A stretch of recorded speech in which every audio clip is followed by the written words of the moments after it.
Hello dears, हम study कर रहे हैं जीएस एमसीक्यू। क्वेश्चन है the motion of A particle is given by a straight line in the graph given alongside drawn with displacement x and time t. Which one among the following statements is correct? कोई particle है वह move कर रहा है जिसका displacement x है t time पे। ठीक है, तो हमें फाइंड करना है कि उस पार्टिकल के लिए कौन सा स्टेटमेंट करेक्ट है। स्टेटमेंट्स हैं, ऑप्शन ए दिया है the velocity of particle is uniform, option B है the velocity of particle is non uniform, C the speed is uniform and particle is moving on a circular path, and option D है the speed is non uniform and particle is moving on a straight line path. इसका graph drawn किया गया है, तो यहाँ पे graph किसके बीच है? डिस्प्लेसमेंट और टाइम के बीच। ठीक है, डिस्प्लेसमेंट वर्सेस टाइम ग्राफ है। तो slope of displacement time graph क्या होता है? Slope of displacement time graph को हम कहते हैं velocity. Slope of displacement time graph को ये कहलाता है वेलोसिटी। अब इससे ये पता चल रहा है कि ये दोनों ऑप्शंस एलिमिनेट हो जाएंगे, option D and option C. इसमें जो है स्पीड का जिक्र किया जा रहा है कि the speed of is uniform and particle is moving on a circular path, और इसमें भी स्पीड बताया जा रहा है। तो इससे हमारे जो ऑप्शन सी एंड डी ये हमारे नहीं हो सकते हैं, क्योंकि जो स्लोप है डिस्प्लेसमेंट टाइम ग्राफ वो बताता है वेलोसिटी के बारे में।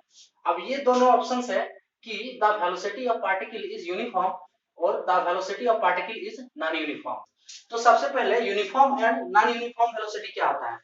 यूनिफॉर्म वेलोसिटी उसे कहते हैं कि वह इक्वल टाइम इंटरवल में इक्वल डिस्प्लेसमेंट कवर करता है। जैसे यूनिफॉर्म वेलोसिटी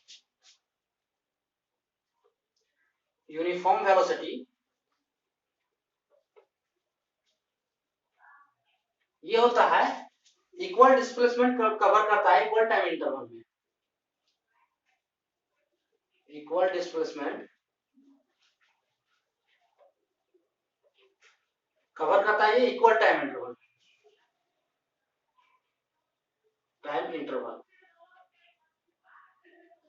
जैसे मान लीजिए कि एक पाथ है, इस पाथ में 1 सेकेंड, 2 सेकेंड, 3 सेकेंड, तो इस 1 सेकेंड में इसका डिस्प्लेसमेंट है कितना? 1 मीटर। फिर अगले 1 सेकेंड में 1 मीटर, फिर अगले 1 सेकेंड में 1 मीटर, यानी कि ये हर एक सेकेंड में देखिए 1 मीटर डिस्प्लेसमेंट कवर कर रहा है। ठीक है, हम अगर लेते हैं इसमें अगर 2 मीटर, तो ये 2 मीटर, तो यहाँ भी 2 मीटर होगा, और इक्वल डिस्प्लेसमेंट के लिए यहाँ भी होगा 2 meter for equal displacement in equal time interval. उसी तरह नॉन यूनिफॉर्म में, तो नॉन यूनिफॉर्म में क्या होता है कि अगर ये कोई पाथ है, नॉन यूनिफॉर्म वेलोसिटी होता है कि अगर कोई पार्टिकल इक्वल डिस्प्लेसमेंट को कवर कर रहा है अनइक्वल टाइम में, ठीक है, या फिर अनइक्वल डिस्प्लेसमेंट कवर कर रहा है इक्वल टाइम में। देखिए ये हमारा पाथ हो गया, यहाँ 1 सेकेंड, 2 सेकेंड, 3 सेकेंड, ठीक है,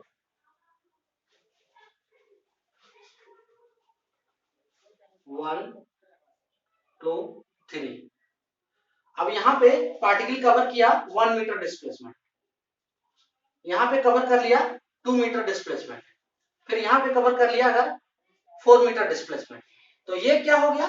ये नॉन यूनिफॉर्म वेलोसिटी हो गया, नॉन यूनिफॉर्म वेलोसिटी।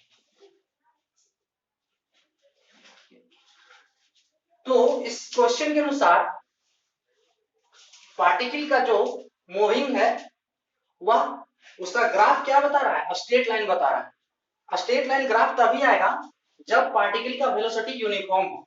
कैसे आएगा? देखिए, अगर इस पे हम टाइम लिखते हैं, ये 1 सेकेंड, 2 सेकेंड, 3 सेकेंड, और यहाँ पे हमारा डिस्प्लेसमेंट है कुछ इस तरह से।